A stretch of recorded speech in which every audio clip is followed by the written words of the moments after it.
하이스톰입니다. 2023년 한 해 동안 전 세계 시청자들이 넷플릭스라는 플랫폼 안에서 소비한 시간은 총 몇 시간이었을까요? 무려 1830억 시간이라고 합니다. 정말 어마어마한 숫자죠. 그 중에서 영어로 제작된 콘텐츠가 넷플릭스 전체 시청량의 3분의 1을 차지하고 있고 3분의 2를 비영어권 콘텐츠들이 차지했는데요. 영어 콘텐츠를 제외한 전 세계 최고 시청률의 콘텐츠는 바로 K 콘텐츠였으며 넷플릭스 시청률 전체의 9%를 차지한 것이 바로 우리나라 콘텐츠들이었습니다.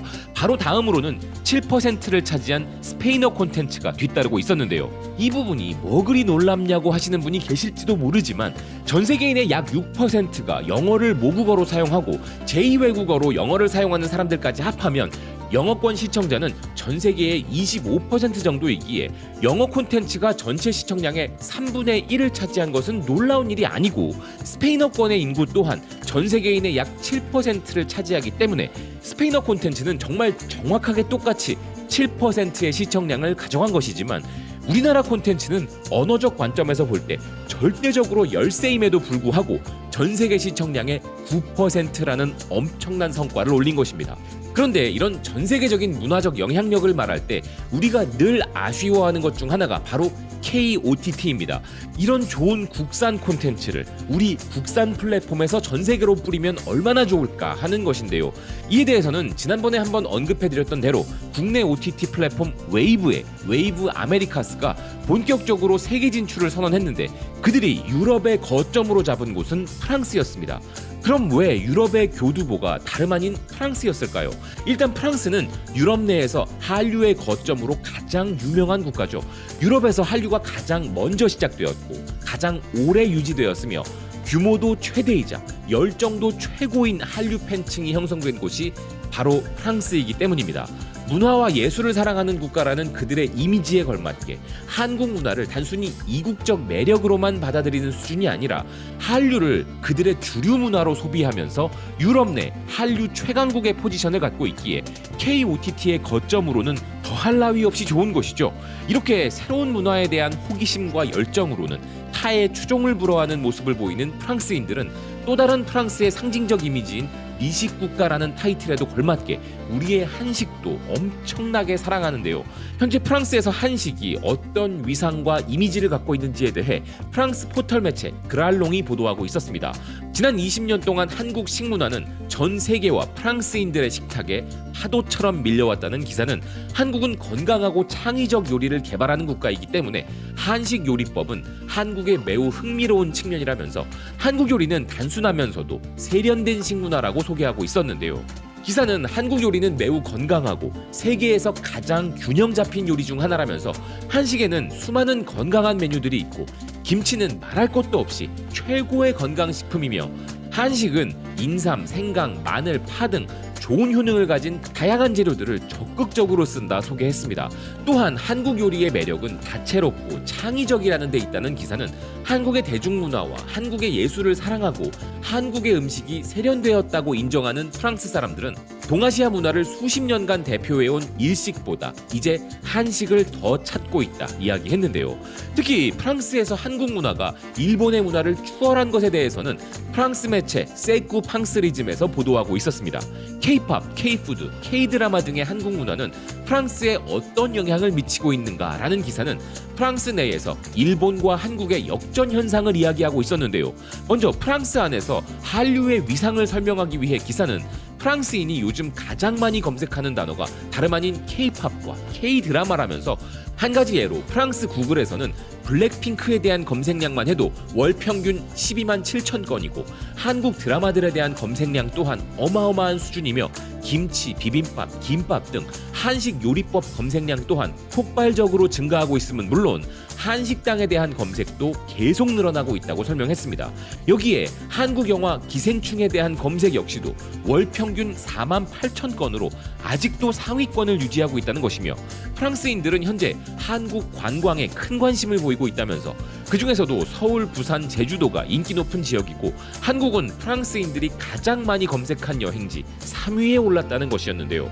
이러한 추세는 프랑스에서의 한국의 영향에 대한 상당한 변화를 의미한다는 기사는 이제 프랑스인들은 일본보다 한국을 더 먼저 찾는 경향이 강해졌다면서 여행에 있어서도 이미 도쿄보다 서울을 더 많이 검색하고 있다는 것이었습니다. 또한 한국어 학습에 대한 월 평균 검색량도 계속 증가하고 있다는 것이었는데요.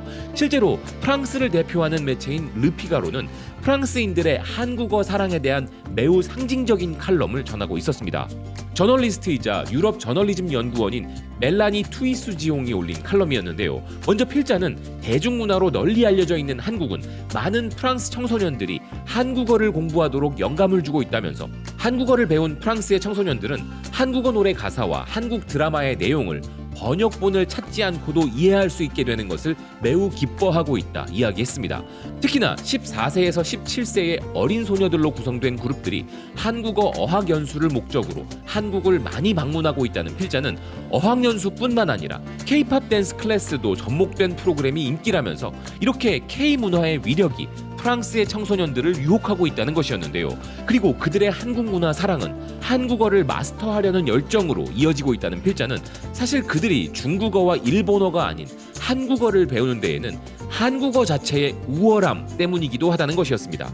필자는 중국어나 일본어와 달리 한국어는 습득이 쉬운 몇 가지 장점이 있는데 한국어는 실제로도 쉬운 습득을 목적으로 만들어진 언어라면서 15세기 세종대왕은 모든 계층 사람들이 언어를 배울 수 있도록 문자를 만들었고 이런 한국어는 프랑스어보다 더 많은 모음과 자음으로 구성되어 있지만 다른 아시아 언어들보다 훨씬 더 간단하고 배우기 쉽다 이야기했는데요. 그러면서 필자는 실제 서울에서 어학연수 중인 아나이스 도 산토스라는 학생의 체험담을 전했습니다. 이 학생은 언어연수를 통해 한국어를 배우면서 한국어가 정말 쉽다는 것을 깨달았다고 말했는데요. 그는 이미 대학에서 2년 동안 일본어를 공부한 바 있었는데 일본어는 습득이 매우 어려웠지만 한국어 알파벳은 단 2시간 만에 배웠다는 것이었습니다. 또한 한국을 여행하고 머무르는 동안 도난이나 안전에 대해 두려움을 느낀 적이 단 한 번도 없었다는 경험담도 전했다고 하는데요. 필자는 프랑스의 한국어 수강생 숫자가 2023년에는 무려 49% 증가했다면서 프랑스인들 사이에서 한국에 대한 인식은 일본을 넘어섰고 한류는 아직 사그러들 준비가 되지 않았다고 결론 내리고 있었습니다. 또 다른 저널리스트인 엘로디 르파지는 프랑스의 유명 주간지 누벨롭스를 통하여 프랑스어보다 한국어가 훨씬 더 많은 표현력을 가지고 있음에 주목하기도 했는데요.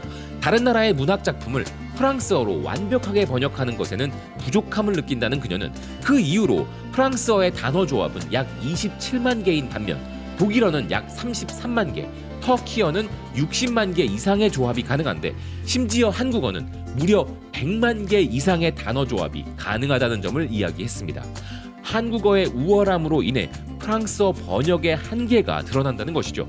사실 간단한 예시로 노랗다라는 표현만 봐도 이게 우리말로는 노랗다, 샛노랗다, 노릇하다, 노르스레하다, 노릇게하다 등 수많은 섬세한 표현 방식이 존재하는 것이 사실입니다. 그러니 이 저널리스트의 말이 충분히 공감이 가는데요.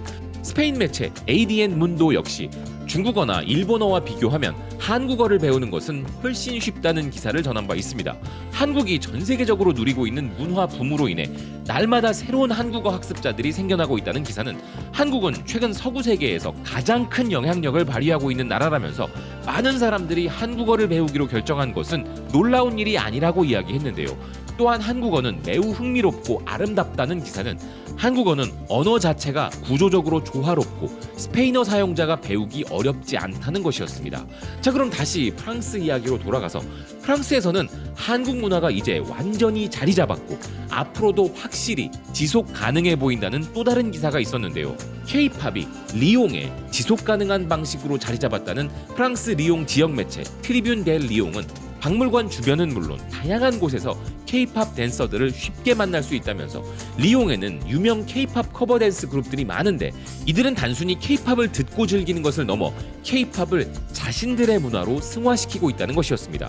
그리고 그런 그룹 중에는 단순히 K-팝 커버 댄스만 추는 것이 아니라 팀 내에 자체적인 스타일리스트와 커뮤니케이터, 채용 담당자 등을 갖춘 조직화된 팀들도 존재한다는 기사는 이들은 새로운 멤버들을 뽑을 때 오디션까지 거치는 등 K-팝은 리옹에서 매우 엄격하고 체계적인 문화로 발전하고 있다는 것이었는데요. 이런 우리 문화의 위력이 정말 놀랍지 않으십니까? 오늘은 프랑스에 대한 이야기를 전해드렸지만 유럽에는 각 나라마다 수많은 한류 팬들이 있습니다. 하지만 이렇게 프랑스의 사례만 보더라도 프랑스의 청소년들과 청년들에게 이제 한류는 엔터테인먼트를 넘어선 더 특별한 의미를 가지고 있는 것인데요. 그들에게 한국은 가보고 싶은 나라가 되었고 한국어는 그들이 가장 배우고 싶은 언어가 되었죠. 그런데도 그들의 한국 문화 사랑은 점점 더 깊어지고 있다는 게 참 놀랍고도 긍정적인 부분인데요. 특히나 프랑스의 미래 세대에게 한국에 대한 이런 좋은 이미지가 확고히 자리 잡아가고 있다는 점이 더욱 기쁘다는 생각입니다. 시청해주셔서 고맙습니다. 또 뵙겠습니다.